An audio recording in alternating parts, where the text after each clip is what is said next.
Hey everybody, on tonight's episode of Grassroots Racer, I speak to someone who has driven a couple open wheelers in his time, and he's done a whole lot of racing. He previously sort of went into retirement, but now he's come back out of it and he's back into racing Formula V's. So, how are you tonight, Mason? Yeah, I'm very good. Thanks, mate. Thank you for having me. Probably still got a lot to learn, but we'll get there and just having fun at the moment, enjoying being back. Yeah, 100%. How did you get into motorsport originally? So originally, I've wanted to do it for many years, and my family unfortunately never had a lot of money, so I never got to do it when I was younger. I never did go karts. Always wanted to, always pestered my family, and it was just an impossible task. It was not saying at all I had a bad childhood, but it just wasn't possible. So when I got older, I went to a few supercar events, and then I did a drive day at one of the V8 school car days. I did that, and the guy was very encouraging. He said, "You did all right, buddy. You should look at going on the track and looking at what cars are there." So I did exactly what he said. And in 2014, I brought a Formula V. I was walking through the pit area at a state race meet, and they were really, really friendly guys. I was probably looking at getting a sedan, but they convinced me that Formula V was the go. So yeah, that was the first one. How did you go with the gearbox the first time in the Formula V? Yeah, yeah. They're they're a very fun car, but they are a little bit at times agricultural. Yeah. Sometimes it can be very hard, especially if the to find gears, especially if the car's been driven hard before you buy it, and there's not a lot of maintenance. But it took a little bit, but we got there. Makes V pretty cool, wouldn't it? Father and sons and friends working on the cars and getting the welder out and having a crack. I think when I got mine, all the linkages were pretty busted up, so that's what was causing me a lot of problems. And I thought it was just me, but it wasn't. So when you started, what were they on the what tire were they on, the Yokohamas? No, that was the last of. It might have been a Hoosier, I think it was. Yeah, yeah, they were fairly expensive. Very old sort of looking tread pattern on them, but they're sort of, I'd say, very similar to what the Dunlop is now that they're on. But after the Hoosier, they went to the Yokohama, which was a lot cheaper and very durable. But I reckon at Wanneroo it dropped the lap times. It must have been by a second or so. But in saying that, sometimes it's not about the speed; it's just about the cost, especially in a category like these. So it's a very political topic, that one, the tyres and V. So I'll just leave it at that. So did you do many races before you decide to jump into another category? I I did I do a couple of races in 2014, and the first race was a disaster. I literally had no idea, and I'm the first one to put my hand up and admit it. I didn't know. Someone asked me how I was fitting in the car because I was having problems with all the pedals, and I said really terribly. And they had all the body work off, and they looked and they said, "You need a porous seat." And I said, "Porous seat? What's that? How do you do that?" Because I was just using a fiberglass seat from the last bloke who I brought it off me, and I happened to be a bit taller than him, so yeah. After that one, we did that, and that dropped lap times pretty quickly. Then I learnt about oversteer and understeer and pressures, and I reckon I only must have done another six or so meets, maybe a couple more. I'm not sure. Before I actually, funnily enough, just saw a Formula Ford at the right price for sale on Gumtree, and convinced my wife it was a great idea to let me buy it. She wasn't my wife at the time, but spent quite a bit of coin on it just to get it up to speed again. And unfortunately, knowing what I know now, I would save the money and spend an extra 5 or 6 grand or whatever the right money is and buy a car that has just been raced the previous season or in recent times, because I just had a lot of problems. And you come in there with this busted up car that's not running properly, and you kind of look like a bit of an idiot, which I'm sure I was. But so the Formula Ford thing didn't last too long. The unfortunate thing was I had a car caught fire, and it caused a lot of damage, and it really sucked up a lot of my budget. And it took us a long time to find out what the problem was. And it ended up being a warped carby. So whenever I think it might have been happening at the left-hander at Wanneroo, when we were going around the corner, it was spilling out all over the engine. And what do you know? It's not a good mixture, that.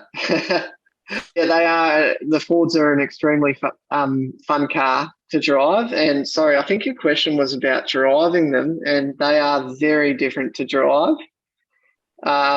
Trail braking in a Formula Ford is very important, and in a Formula V, it's completely the opposite. You need to have your foot on the accelerator to make the rear end squat to gain grip, and it's a bit the opposite in a Formula Ford. You have to trail brake right into the corner, and the V's you're almost on the accelerator before the middle apex. So yeah, it's very, the habits going from V to Ford was probably the wrong way to do it, but yeah, don't regret anything I've done.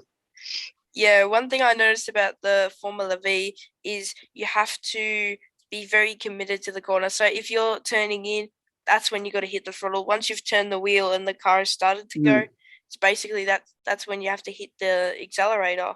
And if you 100%, if you miss the apex, you're going to have to back right out, and that's where I was probably losing time compared to the fast guys. Yeah, I agree with that. No, they're a very different animal, but each category is brilliant for different, very different reasons, I think. I think the V's, that the V's give everyone who is a bit not as fortunate an opportunity to go racing or drive an open wheeler as well, or it's probably more for fun. But the Fords are very competitive, but the cost of it can escalate very fast. In saying that, if you can work on the car yourself, you can do it a bit cheaper. But yeah, running at the front in one of those is a expensive exercise. Yeah, I have to obviously do the work on my car by myself because Dad's a bit unwell generally, so it's a bit hard for me. But I'm learning. He's teaching me all these mechanical knowledge because fortunately he was a mechanic before he retired, so I'm starting to pick up some stuff off him. And I've built mostly the car by myself. He's just sort of directed me what to do, and I really enjoy working on the Formula V. It's a different experience, but I just can't imagine what it'd be like working on your own car in like S5000 or something. That'd be pretty weird. Well, sorry to hear about your dad there too, mate. But I think if you rocked up to S5000 by yourself, that would be a bit funny. But it's definitely right. The good thing about going racing as well is it kind of forces you to learn a lot of things.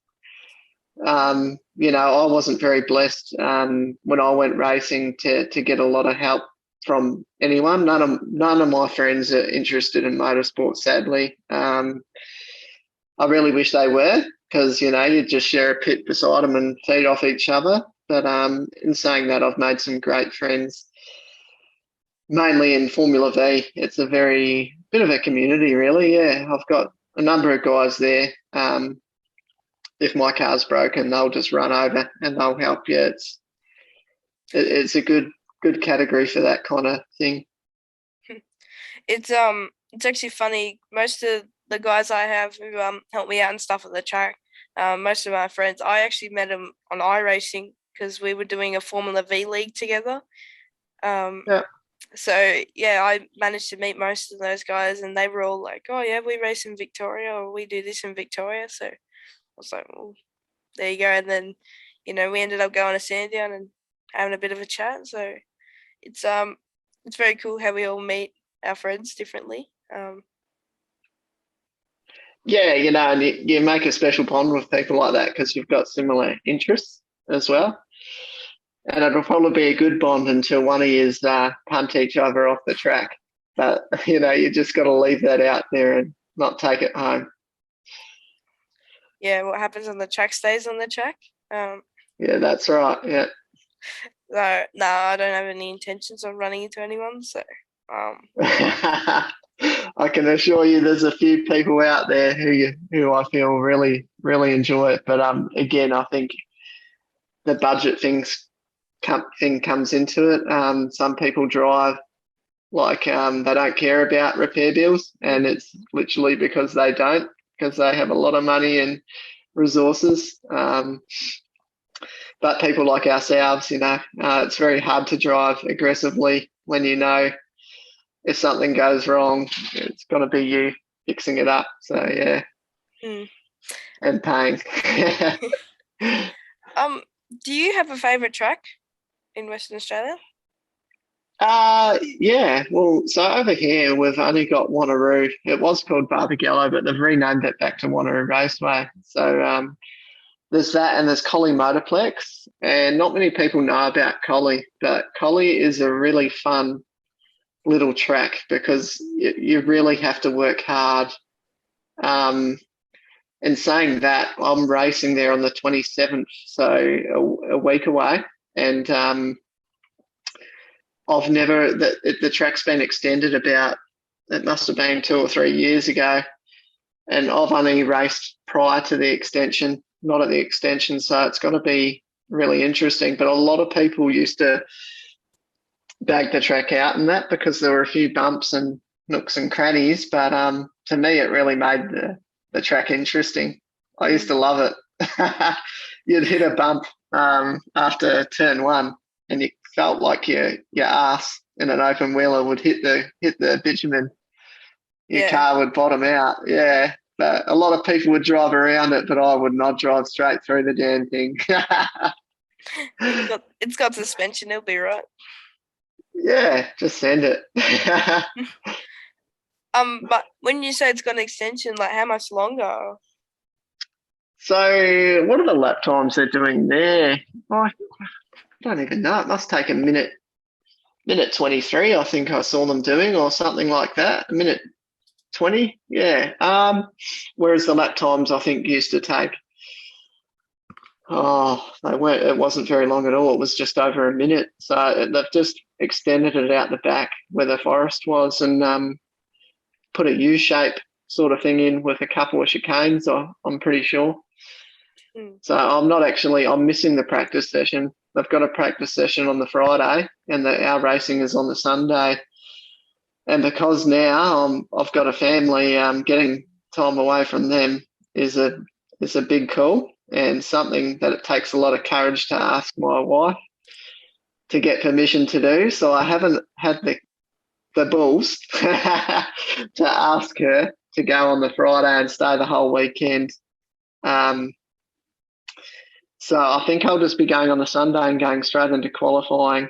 So that'll be really interesting. I'm not expecting to be anywhere near the front there, but hoping I can pick off a few during the race. That's all right. Have you got a track that you'd like to go to one day, or you're just planning on staying in WA at the moment? No, when I was in Formula Ford, like most Aussie or Kiwi racers, Bathurst was always the one that was calling, and we were going to be a support act. I think it was for the 12 hour. I'm sure it was for the 12 hour. and I was the first one to pay my $1,000 deposit. I actually rang up Phil Marinon, the president of Formula Ford Australia, and gave him my credit card details over the phone. And when I got a whisper about it, and unfortunately, there was a lot of politics going on at the time with CAMS, or Motorsport Australia, now formerly known as CAMS, with the whole Formula 4 fiasco. And they actually punted Formula Ford off the Support Act and brought Formula 4. And I think they had about 9 or 10 cars, whereas Formula Ford, we would have had the max grid. It would have been 60 cars. Yeah. For sure. It was a real shame. Yeah, I don't think anyone would miss the opportunity to race at Bathurst. It's almost a once in a lifetime thing for racers. So. Yeah, you're right. And you know, I do hope to get there still one day. Now I've got another car, and it may even have to be in something else because I can't remember the last time Formula V was involved in anything there. So whether I have to lease the car or something, I'm unsure, but we'll see. Yeah. For the viewers out there, if you want them to follow your racing, where can they follow you on social media? Yep. So on Instagram, if you just type in Mason Legg Racing, and that's leg with 2 G's, not one, like the body part, you'll see the page, and the same for Facebook. Yeah, and YouTube, but there's not much really on YouTube, to be honest. I find it hard to get the time to edit videos. Unfortunately, probably half of the content is crashes. They get the most views though. They do. Yeah, they're quite interesting. It's usually to prove that you're innocent. Yeah, it's always a racing incident. Yeah. Well, at the last race, my first race back in 4.5 years, unfortunately, I got tagged from behind in race 2. I actually qualified 6th and made it up to 4th after race 1, and then race 2, I was running up as high as 3rd. I got a really good start. Pardon me. And got tagged from behind from someone I used to have a lot of problems with in V's some time ago. No names involved, but someone with a lot of money, we will say, who just does not care or take responsibility. And I did what happened. I'd done like a full 360, got airborne apparently when I hit a curb, and was at the left-hander at Wanneroo for anyone that knows. And I actually got a slow deflation. I started the car and did one more lap, and I got to the left-hander, and the right rear tyre had deflated. And because that's uphill and on the left hand, the right rear tyre, as soon as I turned left, the car did another 360 and got airborne again over a curb. But in saying that, when I felt it start to spin, I guided it straight off the track. I knew what was happening. I knew there was a deflation. And I took it out of harm's way so I didn't get a safety car, because, you know, when that happens, I think it's important, if you can, just to suck it up and try and get out of harm's way and let the other guys have a race, because it's not racing for sheep stations out there. Yeah, I know at Sandown, like, the amount of crashes there was, just coming down the hill, if you've seen the track, it's very deadly. There's a lot of people trying to go 2 wide sometimes, maybe even 3 wide, and just doesn't end well. So most of Sandown was under safety car or in pit lane with a red flag. So it's a bit unfortunate. But, you know, we do try our best. And it sounds like for you, race 2s aren't very lucky.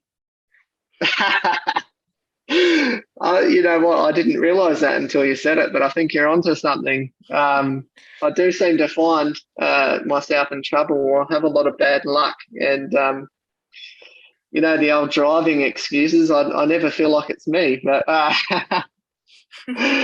but no, unfortunately, because I'm running on a shoestring,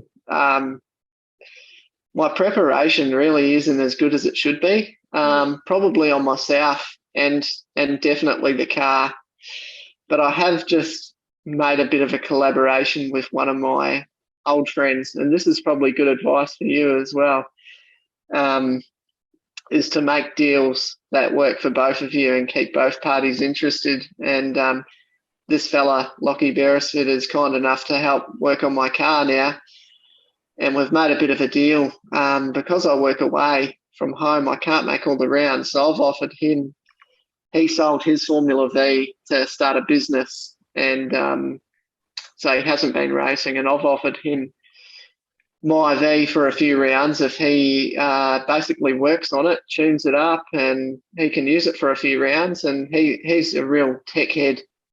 And his good mate, Simon Bate, is an absolute genius with cars. And between them, they've been working on my car. So it's going to be quite a big improvement, I would suggest, at Collie. They found all my shocks. I tried to explain to them. They said, what are the problems with the car? And I said, well, it's just loose. I said, I didn't want to start playing with any of the shock settings at the track because I just think the first round I need to get back into the sway of things. And I said it's loose at every corner and not on understeer or oversteer. It just wants to slide all the time. It's quite stiff. And when I dropped the car off, they tested the shocks and they're basically not working at all. So they said I've got them working. Yeah.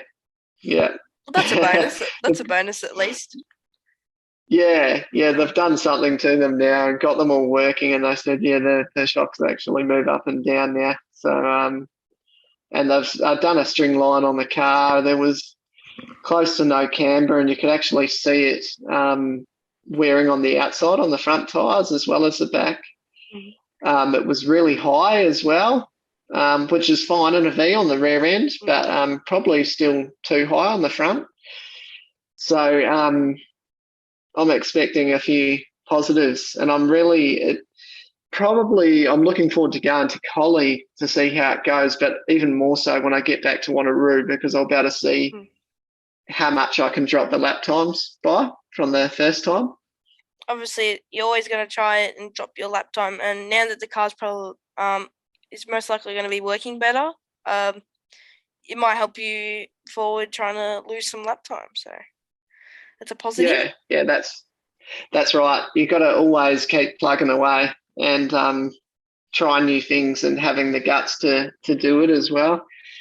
And if you don't know things, in Formula V, there's always someone next to you that will help you or answer your questions. And they won't necessarily, a lot of them will, if they can see you're struggling, will come up. But you have to, if you initiate the questions, nearly the whole field in Formula V will answer them for you. You just got to ask, and it took me probably 4 rounds to ask the questions, and I suffered a lot, and the progress could have been a lot quicker if I had just asked even before my first round rather than just getting in a car with tyres that are miles too old and worn out and been sitting in a shed and seats that weren't right, and ask questions. Well, talking about questions, I've run out of questions, so Well, I really appreciate you joining me tonight, Mason. It's good to see your perspective on motorsport because you raced Formula V and the Formula Ford Kent series, which is a very good series. But as you were saying to me before we started, some people say WA is about 20 years behind, so you guys don't have the Durotex.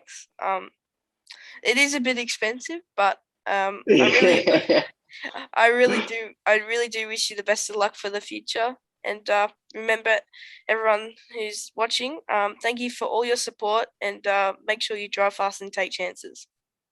Yeah, that's it. Stay safe, mate, and all the best, and keep plugging along. Cool. Thank you, Mason. Thank you.